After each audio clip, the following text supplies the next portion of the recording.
Donald, you may proceed. Thank you very much.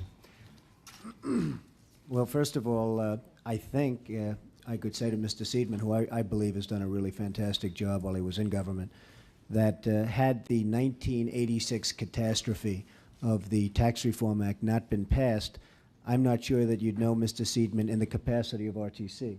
You'd know him in some perhaps more positive capacity, but not in the Resolution Trust. And I think in bringing that point up to Mr. Seidman before, he tended to agree with me, I think. Good. So this tax act was just an absolute catastrophe for the country, for the real estate industry, and I really hope that something can be done, as Congressman Thomas recently said, that something can be done to change at least parts of it, because it has taken all incentive away from investing in real estate, and real estate really means so many jobs. I mean, you have a city called New York City. You have a city, Boston. You have other cities and so many other cities. But I can tell you from very personal knowledge, New York City has virtually no construction right now. And we're not only talking about office buildings, of which there are many. We're talking about housing, moderate income housing, low income housing, even high income housing, where you create jobs. You create so many other things. They buy carpet, they buy furniture, they buy refrigerators, they buy other things that fuel the economy. And incentive has to be put back into the construction of things that are needed, such as housing of all kinds. I heard this morning that we've had the lowest number of houses built in terms of the housing since 1946 or 1947. And that's not much of a tribute to this group of folks that are representing the country, unfortunately. I feel I feel very badly about it. Everybody feels very badly about it. The fact is that the one word that nobody up on the panel has mentioned is the word depression. And I truly feel that this country right now is in a depression. It's not a recession. People are kidding themselves if they think it's a recession. You look at what's happening in the automobile business, in the retailing business. The retailing business in any part of the country virtually is a total disaster. But the real estate business, we're in an absolute depression. And one of the reasons we're there is what happened in 1986, in addition to what Mr. Seidman said, is what happened in 1986 with the changes. So I really came on the basis that I wanted to, I'll answer questions on it, but I wanted to discuss the Tax Act of 1986.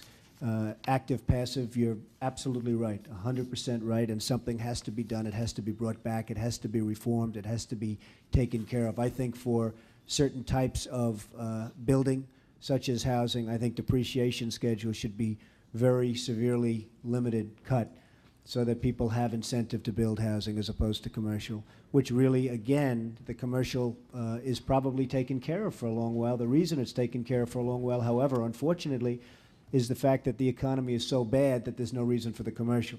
And I think that gets taken care of and gobbled up very quickly if the economy improved. One of the big things that we don't have today that we used to have, and that was a very good thing for real estate, and that's the whole word of syndication and investment.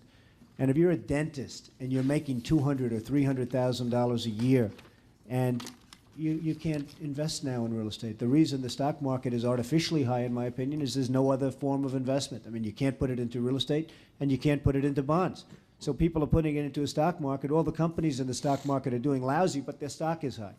And I think what we have is when the stock market goes down by, let's say, 1,000 points in 2 days, which perhaps it might, then we're in a full-scale depression. Then everybody admits it. Then the politicians admit it. The president's going to admit it. Everybody's going to admit it.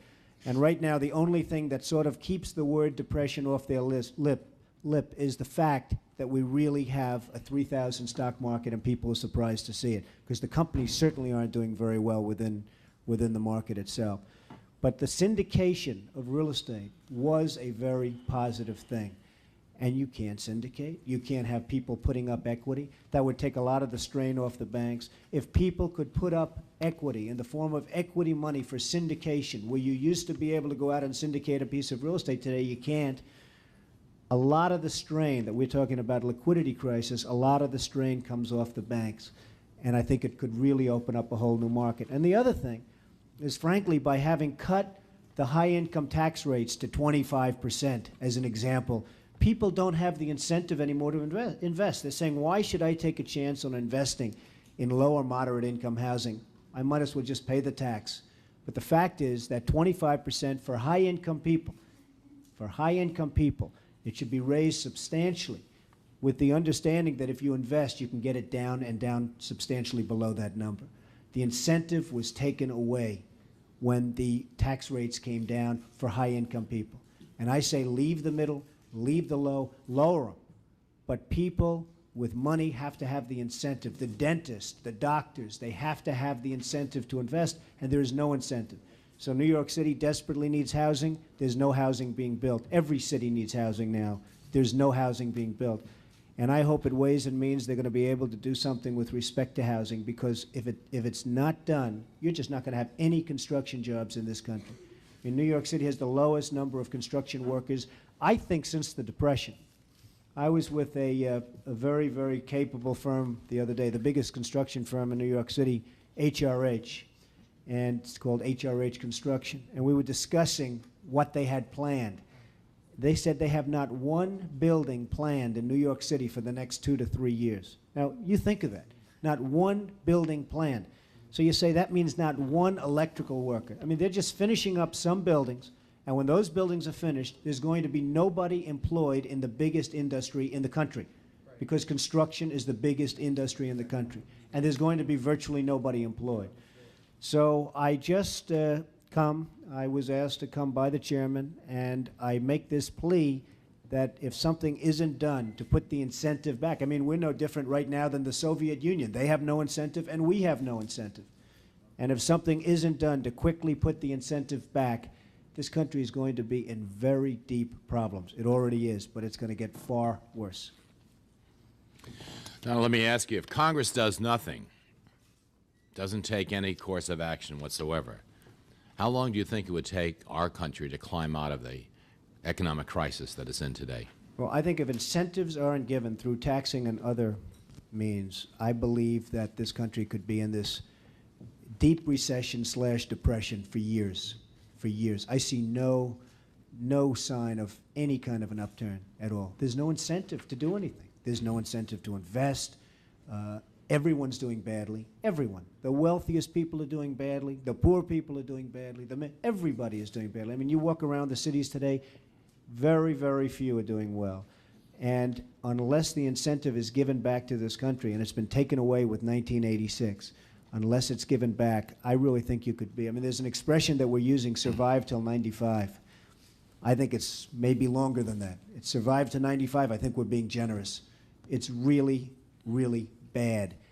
And you folks are going to have to do something to fix it and to get people moving. How did we get here as we are? Has it been the mountain of debt that's been created in the public and private sector? Well, I think has it been the generosity, as Mr. Seaman said, of our tax laws and allowing interest rates to be deducted so that it encourages a debt-driven economy? Well, I think we got here by the fact that at the time certain things were done. I can speak in terms of the real estate business. Certain deals were made predicated on a certain tax policy, and then that tax policy was changed. I mean, I truly believe that you wouldn't have had the savings and loan crisis. I mean, you save minutia compared to the money that you've wasted on bailing out the savings and loans. Now, your insurance companies are in deep trouble, and I think they're going to get much worse because so much of their portfolio is in real estate. And I think you better save the real estate now. I mean, I can tell you, I bought things that were great deals in the middle 80s and even the later 80s. But when that tax law kicked in, really kicked in, all of a sudden those deals, which were good economic deals, were no longer good economic deals because they changed the game on me and they changed the game on everybody else. And it's pretty unfair. You make a deal predicated on a certain tax law and then they change the rules. So a lot of the problems that you've experienced are because of the fact that some very foolish people, in order to save a small amount of money, because they heard the word tax shelter and they thought the word tax shelter was a bad thing, as opposed to saying it's an investment in real estate. I mean, an investment in low-income housing, they call a tax shelter. And the word tax shelter is like the word junk bond. It's a very bad-sounding word, even though it isn't necessarily a bad thing. So they heard the word tax shelter, and politically they didn't like that word, and they said, let's get rid of tax shelters. But when they got rid of tax shelters, they got rid of people investing in low and moderate income housing and lots of other good things. And I think you're going to have to go back They could have corrected 1982, the law, 1982. They could have corrected it, gotten rid of the abuse, and had a great situation today. You wouldn't have had the savings and loan problems. I don't think you would have had many of the banking problems. You wouldn't have had what is going to befall you now, I think. They were just stronger to start off with, but I think the insurance companies are going to be in very deep trouble because of the values of their real estate have been eroded because of what Congress has done. So you have some very deep problems that can be corrected fairly simply by putting the incentives back. Real estate has always been one of America's favorite industries. The tax code has long favored real estate to a great extent because it employs so many people and is so important for the welfare of our economy. In 1981, we became very generous with real estate. We cut depreciation schedules in half. We gave tax credits. Would you say that's where we started to go wrong? Is that where we were overbuilding shopping centers and commercial buildings that were not filled? Well, I think that's where you started to go right, but maybe there was an excess. I think if it was channeled more toward the housing, which has always been, I mean, there's never been enough housing. You need it desperately, and I'm talking all forms of housing. You need it desperately. Including low-income housing. Including low-income housing, absolutely, and including senior citizen housing and dormitory housing and other forms of housing. There has never been, it's an insatiable thing, and you could really get that going, but what you're also getting going is jobs. Because I'll tell you what, New York unemployment and other cities' unemployment is astronomical. I think it's much higher than the numbers are indicating. I just don't think it's been reflected yet. If you look at what's going to happen with the construction industry in the next few years, forget it. There's not going to be anybody working. So I really think you need that for a lot of reasons, but also to spur jobs. Passive losses is one thing that many people draw attention to. Mr. Seidman, you did, members of this committee did. When we passed it, we had no hearings to my knowledge on it. It happened almost overnight, and it was a surprise, so that it was never given the full thought and attention it should have before we made such a bold and important move. There is a bill now that Mike Andrews has with several hundred, I understand, sponsors that hasn't moved through the committee yet, the Ways and Means Committee, which says that developers should, if they're in full-time occupation, in real estate development, should be excluded from the passive law, rules law. I assume you agree with this, and I'm wondering whether or not you think it should even go beyond real estate developers. Well, I think it has to go beyond developers because we're going to get a lot of the liquidity from people outside that are making money and can invest in real estate. Right now, they can't invest in real estate. As far as the passive laws, I mean, I did hear things about in 1986 passive laws, but nobody ever thought it would be possible for something like this to get passed, and all of a sudden it's passed, and everybody, including the United States government, is left holding the bag, and a lot of other governments, by the way. And now it's very difficult to get rid of because the revenue loss, if we, with the marginal rates of our income tax would have to go up so high. They did that so that they could bring the marginal rates down. Well, I don't think they would go up. I think you'd end up bringing much more money into the system so that you may look at a specific loss, but I think the incentives and everything else would bring so much more money into the system that the numbers of anyone that says that would just be, you know, far, far better than anybody really understands or knows. Hopefully we can cure these excesses. Just let me lastly turn to capital gains. President Kennedy brought our capital gains down to 20%. Now, of course, it seems to be a bad word in certain corners of Capitol Hill. Would you say that we should go back to the traditional type of capital gains where all kinds of equities and real estate be given the normal deduction that we had pre-1986, or should we just target our capital gains to capital ventures, to resources that we need to have particular growth in? I think it could be targeted, but I think that capital gains is important, and I think real estate in particular in this country really needs help because it's such a dominant force. It just gets everything else going. And if you can get real estate going, if you can get construction going in the country, I think that's the way you get out of the recession or depression. And for savings, super IRAs like Benson has over on the Senate side, you're for that? Absolutely. Okay. Thank you very much, Donald. Thank you. Hal Rogers. Thank you, Mr. Chairman, and thanks for being here, Mr. Trump. Thank you, Mr. what would prevent, if we restored the passive loss provision of the 86 Act, what would prevent excesses under a reinstated passive loss provision that led to over-commercial building previous to 86? Well, I think one thing that could be done is you could re-examine this over the years so that if in 2 or 3 or 4 years you saw a great deal of housing, and I think that would be unlikely because it does seem to be insatiable, but if you saw, and I hope you'll have this problem, frankly, but if you saw so much housing being created by the reinstatement or the cessation, I think that you could probably take another look at it and maybe terminate it at that point for the future. But I just feel that you really, I mean, that was a tremendously negative provision, and it really hurt this country. It truly hurt the country. Would you limit its reinstatement to residential properties? Well, it just seems that that's what's really needed now. I mean, everyone agrees that you need housing, and you probably always will need vast amounts of housing. So it seems that that's what's needed, but you have to understand when the economy comes up. You know, these buildings, many of the buildings built right now, built and empty and see-throughs and all, when they were built, it seemed like a good idea by a lot of people, and a lot of honest people. You know, the banks that loaned the money weren't all bad, and what happened to a lot of people is the economy went bad.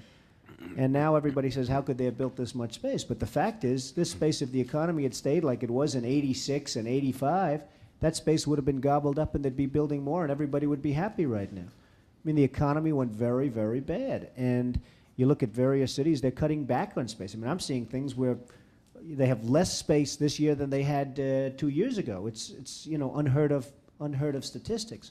So nobody could have predicted what was going to happen with the economy. So it would be nice to have it across the board. It would be nice to say that the banking system and various other controls will take care. But you certainly, at a minimum, you should have it for the housing industry, my opinion. Mr. Seidman seemed to say, and he's behind you and can correct me if I'm misstating his testimony, part of it. He, in essence, said that a recovery in the overall economy is the only way to cure the real estate problem. You seem to say that the reinstatement of the passive loss provision of 1986 TEFRA would lead us out of the recession. Well, no, I'm not saying that alone. I'm agreeing with Mr. Seidman, except I'll take the word only out. I think that the government can do quite a bit also, including the shortening of depreciation schedules, the power to syndicate, the right to syndicate, which also has to do with the active-passive. If we were able to syndicate development, or able to syndicate even buildings that are built and successful and good that you can't get a mortgage on. I mean, I have a friend, he's got a building with an IBM triple net mortgage, with an IBM triple net lease, he can't get a mortgage on the building. And it's a perfect, beautiful, nice little building with IBM as a tenant, and he can't get a mortgage because it's real estate, because the banks are allowed a certain amount of real estate, and they want to cut down on the real estate. So even a good loan like that, they don't want to put it because they don't want to be associated this year with real estate. This is a bad year for real estate. This has been a bad 2 years for real estate. Hopefully in 2 years from now, everyone's going to want real estate. It runs in cycles. But you really can do things other than just economy. I mean, I think you can, I'd like to say that you can spur the economy through taxes so that the economy actually gets good. Now, we're operating under the Budget Act, the Budget Agreement Summit, which has a pay-go provision, pay as you go. If you reduce taxes, you got to make up the revenue somewhere else so that we have a revenue neutral action. Are you saying that if we reinstate the passive loss provision, we're going to have some lost revenues because of that? Am I hearing you say that you would increase the income tax rates of the higher income people? Well, I would do that. Yes, sir. I would do that because I believe strongly that people don't have enough incentive to invest right now at 25%. I just don't believe they have enough incentive to take the risk of investment with recapture and all of the other problems of investing in real estate and other things. And I would absolutely do that with the understanding that if they do make the investments, they can go down to the minimum level. And I feel very strongly about that. As far as the $5 billion that we're talking about, that $5 billion in loss of taxes may contribute $100 billion because of the incentives that it gives. See, I don't look at that as a loss in taxes. I think that so much work could be created by getting rid of that horror show that you may take in $100 million. Now, an accountant will tell you, well, we're going to lose $5 billion. But in actuality, it could spur hundreds of billions of dollars worth of work. I thank you for your testimony. You've been very helpful. Thank you, sir. Mr. Huckabee? Thank you, Mr. Chairman. Mr. Trump, you mentioned the Soviet Union and no incentives there. You know, for the last 45 years, we've been engaged in Cold War with the Russians. Clearly, I think a year ago, it became apparent that we've won that war. We spent tremendous dollars in the 1980s, as did the Russians, in the military buildup. It broke their system, in my opinion, left us with a big debt. But clearly, we're the surviving superpower today. And here we find ourselves taking a micro look at this economy. Inflation very low, running around 3%. Interest rates lower than they've been in 19 years. No shortage of food, no shortage of oil, the things that have put us in recessions in our lifetime. And you seem to be saying, and I believe I agree with you, that you can trace this recession totally to the 1986 Tax Act and the devastating effect it had on real estate. But yet, prior to 1986, the tax laws were so generous that it seems to me that an awful lot of building was being driven by the tax code rather than a demand. Would you comment on this? Well, I agree with that, and I agree that there was abuse, and there were openings in that law which could have easily been stopped, and that could have been corrected. But what they did is they took an overall picture of the entire tax with the new Tax Reform Act of '86, and they totally destroyed the incentive that was proper in 1981. There were a lot of good things in 1981, and there were some bad ones, and the bad things should have been corrected. But they could have been corrected without having destroyed all of the incentive. For instance, we've had recessions before during my lifetime, which is now getting a little bit older and older and older. But in 1975, we had a recession, but that was a picnic compared to this. That was an absolute picnic. That was a question of some liquidity, some this, some that. Nobody knows when this is going to end. You know, I sort of smile as they're saying, when do you think it's going to end? Nobody has the faintest idea. There's absolutely no hope in sight unless something is done by the government to spur the economy, because the economy is not going to spur itself. I think all of the members here have seemed to imply that they favor the changes in the passive losses. You've mentioned changing in depreciation schedules, I guess reverting back to accelerated depreciation. I think that was one of the areas, looking back in the past, that was perhaps the greatest abuses, where one could recover their entire investment in perhaps 3 years as a result of tax write-offs. Which of these areas do you think would be more important? Well, I think the accelerated depreciation and the shortening of schedules is very important in terms of getting something going. And again, we really need something going now. You can come back in 2 years or 3 years if it starts moving, and you can terminate that. But you have to get something going. If it's not started soon, we're just going to be in a free fall. I agree with you that there's probably an infinite demand for housing out there, and that we certainly should change our tax laws to encourage investment there, from low-income housing all the way up the scale. But you've suggested a new twist here, that it's necessary to raise the top tax bracket from 31 to 33% up to 40 or 50%, and in order to encourage people to invest in these areas.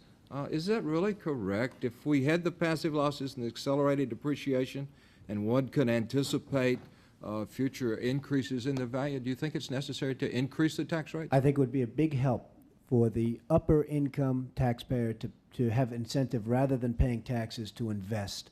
I think that the accelerated depreciation schedules being shortened would be a tremendous help, for the obvious reason that you'd be able to get assuming the active, passive, and assuming the right to syndicate, you'd be able to get investors to come into real estate transactions. And I'm not talking about only new building. I'm talking about existing.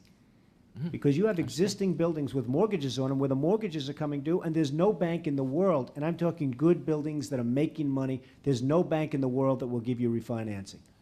So if you could bring in equity money through syndication, that would be a great thing. That would be a really great thing, because you'd open up the liquidity of the system so the banks can loan not only to real estate but to other things, because right now there's just no liquidity. If you brought in equity, non-interest bearing equity, that would be a tremendously positive boost for the economy. How high do you think you would have to take the top tax brackets in order to make this happen? Well, I mean, the higher it is, the more incentive there would be. I guess it was 50 and it was 60 at one point, and it was obviously even higher than that. But the higher it is, the more incentive. And I don't mean middle income and I don't mean low income. If anything, that could be stay the same or be lowered. But I'm talking about the people that are making a great deal of money should have an incentive to invest. And I know it was 50, and I'm talking about a substantial increase with the ability to get it down to the minimum number. Thank you. Create Thank a lot you, of Mr. Chairman. jobs. Mr. Thomas? Thank you, Mr. Chairman. It's a pleasure to meet you, Mr. Trump. I've never really heard you in terms of your professional expertise. I've only read about you in terms of other activities, and I have to say that I admire you in terms of your professional expertise. I have been fighting the 1986 tax bill ever since it was passed. I think there were 3 really pernicious provisions, along with all of the other onerous ones. We've been talking about one in particular, changing of the rules, and I'll spend some time about passive loss in a minute. The second one that we haven't dwelt on was the change which almost invited, literally invited, the American homeowner to exchange equity for debt, because we removed the tax deductibility of consumer debt and then changed the rules to allow them to squander the equity in their homes. Absolutely. And then thirdly, a point that Mr. Seidman mentioned that most people don't realize was the retroactive aspect of that bill, where many people had made decisions about pensions and their retirement tied to real estate, in which the government changed the rules after the fact. You could not believe the decision that the government made prospectively, and I think psychologically that would significantly damaged us. In terms of passive loss, and I know there are a lot of people watching who don't really understand what we're talking about. We're talking about the rules under which people make decisions to invest their money. There's no question that there were tax strategies built into the code that allowed people to take advantage of so-called shelters. We've talked about the excesses of the early 80s. The cry for 1986 was, don't let the tax code dictate economic behavior. But I think you've quite rightly pointed out that one of the reasons the stock market is overly priced is that because of the tax code, that's the only game in town, that we are dictating economic behavior today. The loss of equity in terms of the homeowner is a tax code structure. We are continuing to dictate economic behavior. And I think the thing you have to understand, which I know you appreciate, is that the tax code is going to dictate economic behavior. There is no way for it not to if you have a tax code. That's right. And what you've asked for is for the tax code to create incentives for behavior. I agree with you. The problem is, I think people are overstating the correction necessary for passive loss changes. The bill that I originally sponsored and that I agreed to join in a co-sponsorship with Mike Andrews of Texas has been honed down to only cost about $2.8 billion over 5 years. The problem with the passive loss rules changes, as you well know, was not just to get rid of tax shelters. That is, people who were not materially participating in real estate, like the dentists and the doctors that you had suggested would reinvest, were investing for purposes of tax shelters. There's nothing wrong with allowing them to invest if they believe they can have an economic gain. You don't have to tilt the tax code in their direction if there's an opportunity to make money in the real estate area. The problem with the passive loss rules changes was that people who were literally actively involved in real estate aren't allowed to take losses against their activities. And we railed long and hard, Chairman is not here, behind closed doors in the committee when this provision was put in the bill. It was an attempt by people who did not understand the real world to take an academic definition and stick it into the tax code. We have lived under this academic definition, I think, far too long. And I really appreciate your real world plea that we make the kinds of adjustments that won't lead us to the over excesses of the early 80s, but will allow those who want to participate and to create an active real estate market to be able to do so. One last comment on depreciation. You need to know that the requirement under the '86 tax bill was that it be revenue neutral, that we make these multi-billion-dollar adjustments within the tax code, but that we come out even dollars. The depreciation schedule was literally an accordion that was squeezed or stretched to produce the dollar numbers necessary to make the package revenue neutral. It was not designed to create an honest return on investment in the real world. It was a political gimmick to fill revenue gaps. And I just want to thank you. You have had to live with it. I think the American people have had to live with it far too long. We aren't talking about recreating 60 or 70% tax levels to fund a passive loss change. I agree with you that if people are going to have their money eaten up by the tax code, that they're going to look for ways to invest it and to make money. Incentives need to be built in, don't need to be built that high. We could use some of that money to adjust the depreciation schedule so that we don't create a massive tax loss. Correct. Your reaction? I agree with you 100%, sir. I got to get you in front of the committee of Ways and Means as well as these kinds of committees. We have literally hundreds. We have over 300 members who have co-sponsored our passive loss legislation. It is not on the front burner in terms of any tax changes. What is being contemplated by the committee are political responses of adjustments within brackets to create a quote-unquote tax break for the middle class. And that if you would urge people who are in the private sector, who have had to live for far too long, to contact the chairman of the Ways and Means Committee, Dan Rostenkowski, contact Mike Andrews, contact myself about our passive loss legislation. For $3 to $5 billion, I can think of no better immediate shot in the arm for our recovery. It is an enormous advantage, and I agree totally with you that when you try to construct a model that says it will lose $3 to $5 billion in the tax code, yes, because we will change definitions in the code. But what we also change is behavior.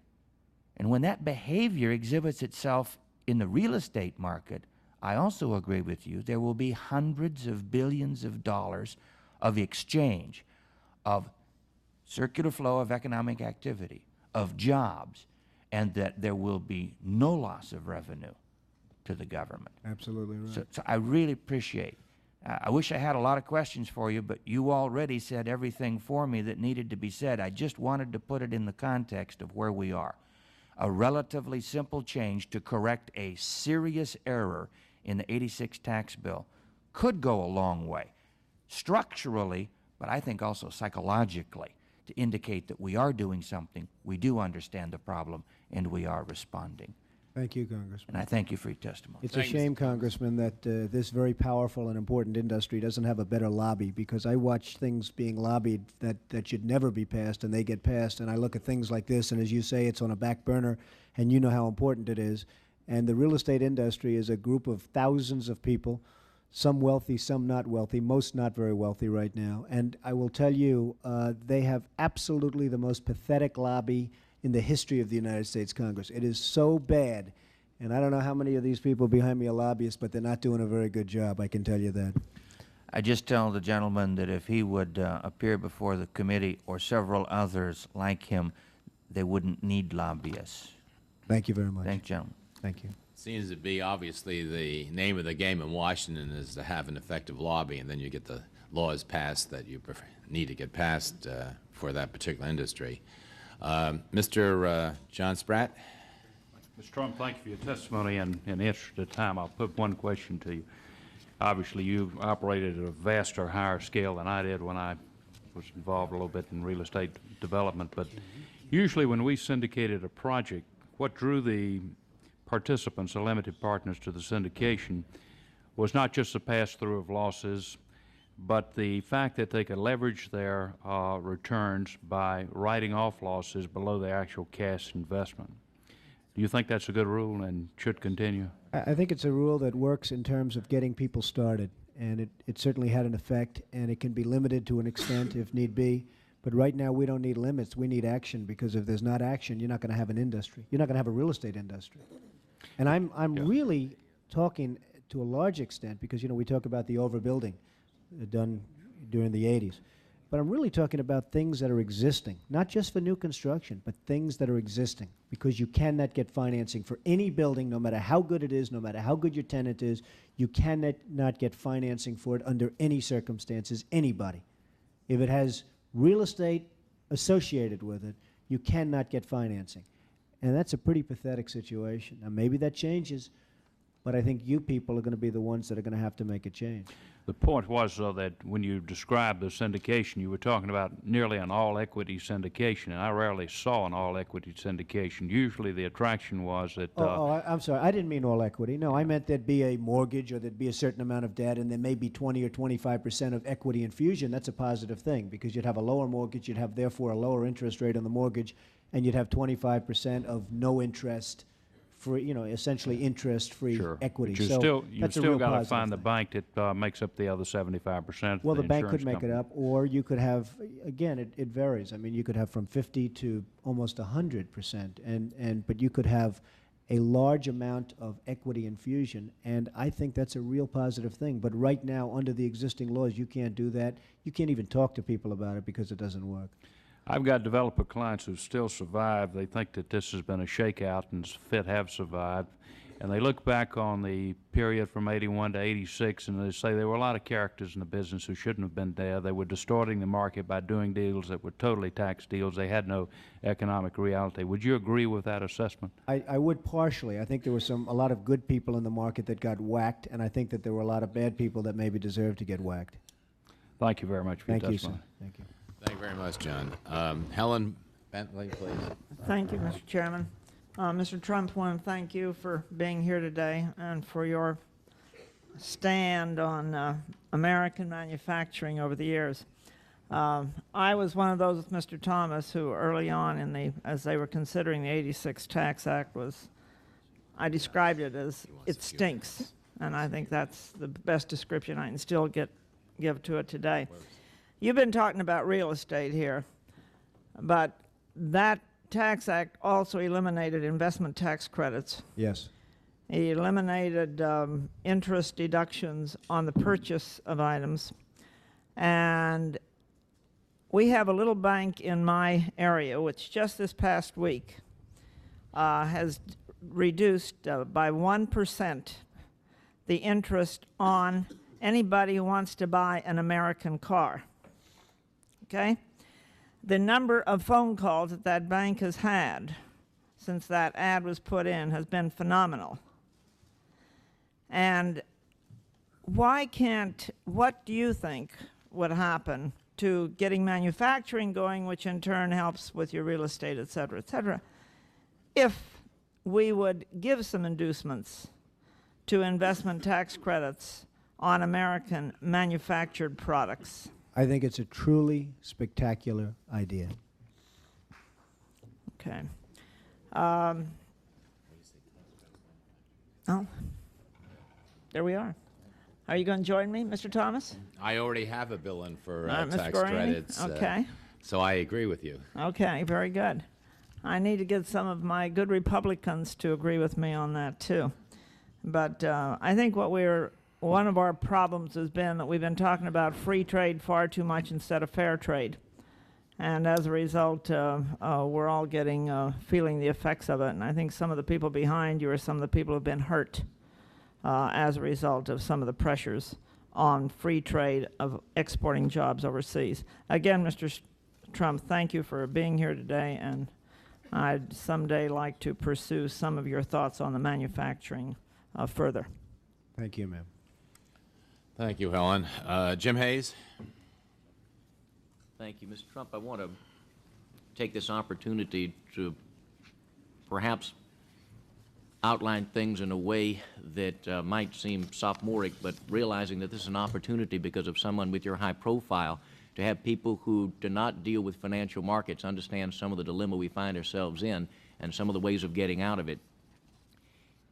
Explain in very simple terms how a developer such as yourself with an idea for a project takes the cost of the project prior to 1986 and the impact of that act, takes that project cost, proposes a financing mechanism, and goes about getting investors. Just briefly outline anything, whether it's a commercial or residential real estate venture. That's a long, it could be a pretty long answer, but just briefly, you conceive of a development in a site. It usually starts with a piece of land.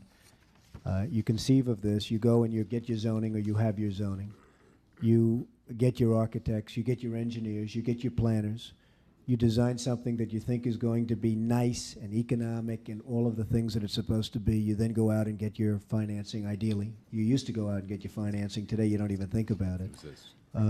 You then go out and get your financing. You build your job. You hopefully have a success, and you've created a lot of jobs in between for lots of people that are buying lots of different things for the families, including other homes, et cetera, et cetera. And that's really a process, and that is the process. But that process is now circumvented because it's impossible to get financing for any development in this country, I would say, right now.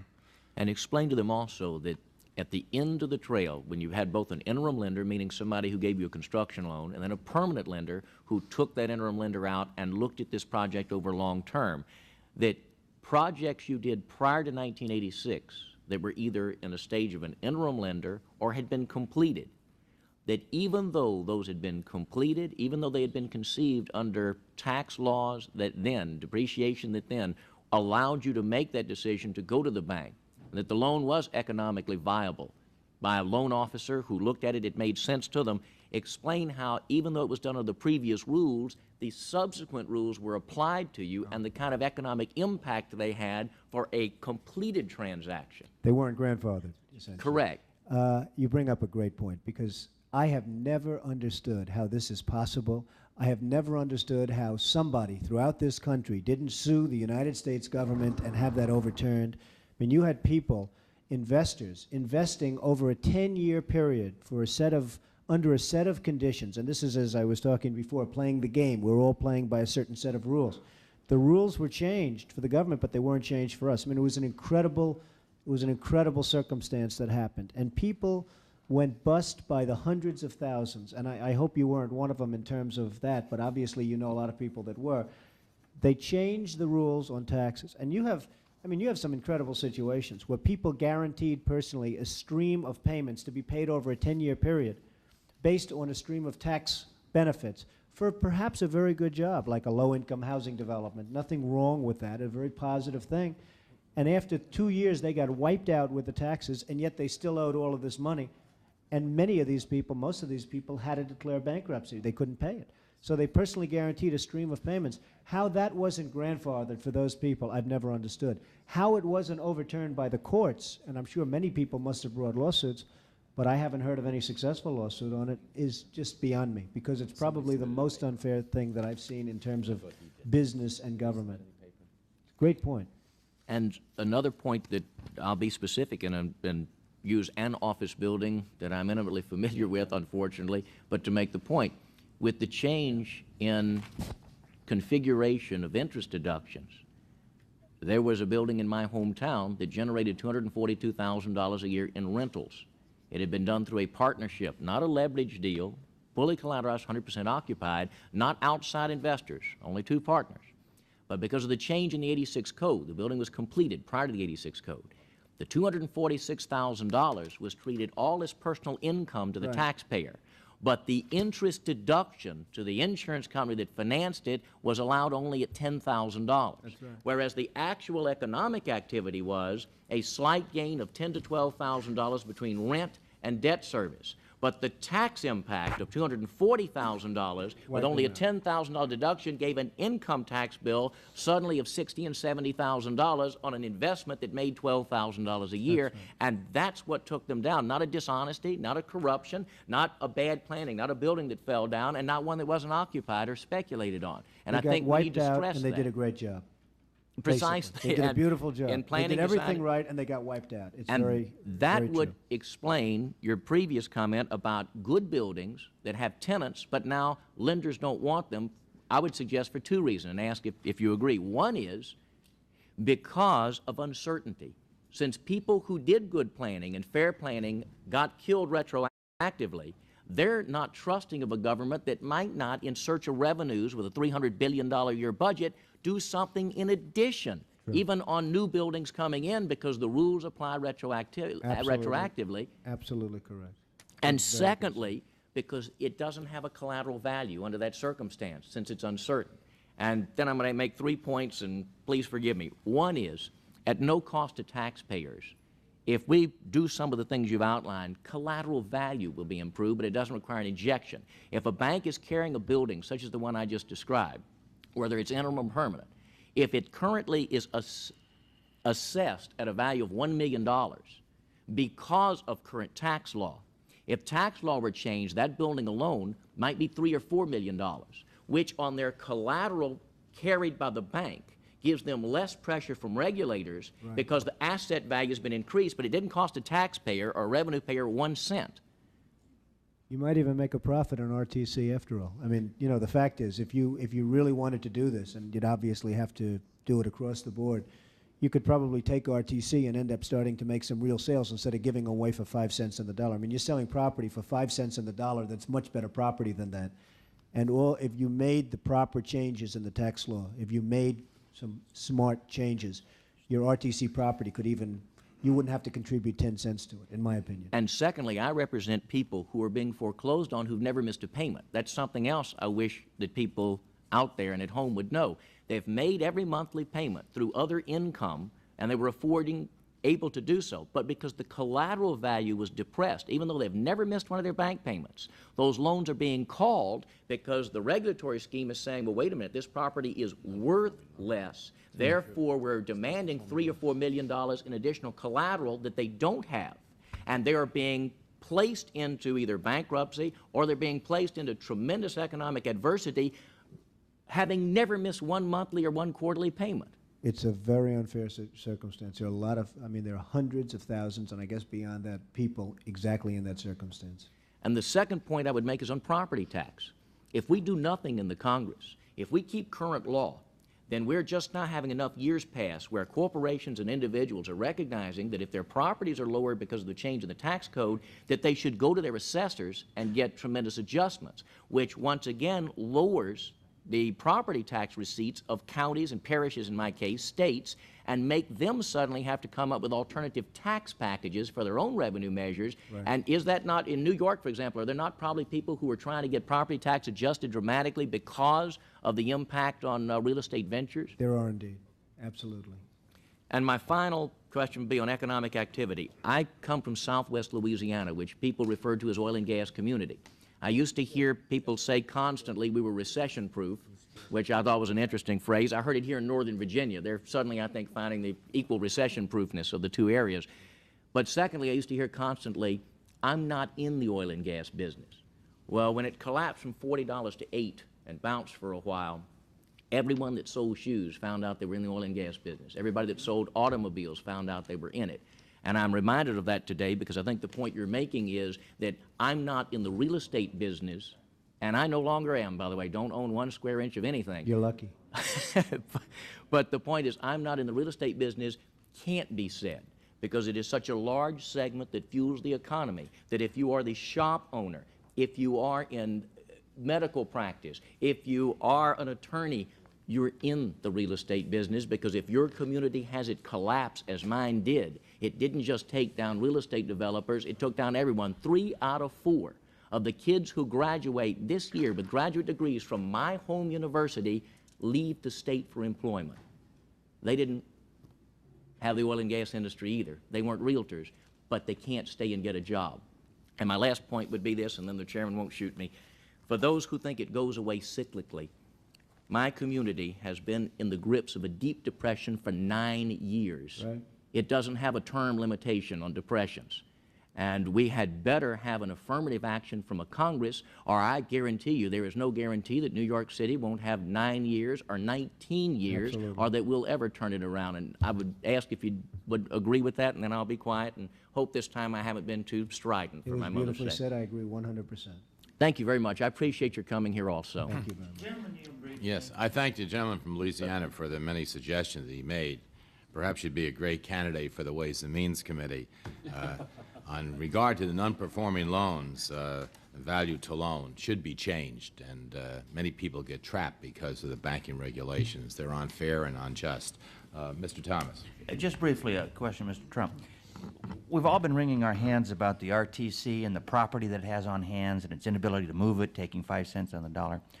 As an investor, what would your opinion be of the Congress's making those kinds of changes in the tax code, as we've indicated, passive loss, modified depreciation, and so on, and then have the RTC, rather than cherry-pick properties, simply batch them on the basis of some criteria, chronological listing or whatever, some good with the bad, and put them out there and see what would happen in terms of the market? I think you'd move a lot of property that way. I agree. I think that you should make the changes. You shouldn't sell another property. You should make the changes and then sell the property, and you're going to get money that you wouldn't believe. But not cherry-pick in terms of putting the No, best properties out, batch them, and that let I the agree private with. sector sort it out. I would agree with what you just said.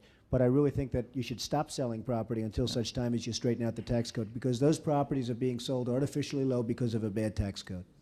Appreciate the answer. Thank you. Thank you, Mr. Chairman. Donald, the real estate industry is 20% of our GMP, employs 8 million people, and I understand, according to a statement that you filed, there is $200 billion in tax revenues that's realized nationally. And you've spoken up for a very important sector of our economy, and the sector that took the biggest hit in the tax reform of 1986. And there are a number of corrections that should be made for the sake of the growth of our economy. Otherwise, it will be too late if we don't move soon. So I want to thank you for your insights. I thank you for being here. I hope sometime soon we will have the advantage of your thoughts and your suggestions and your contributions before the Ways and Means Committee, because I think some of the tax suggestions you make have a great deal of validity to them. So Thank you, Mr. Chairman. So I thank you for the hour or so that you have spent with us, and I wish you well on your way back to New York. Thank you very much. Thank you all. Thanks. Thank you. I'd like to call on a good colleague in Congress, Ron Marlin,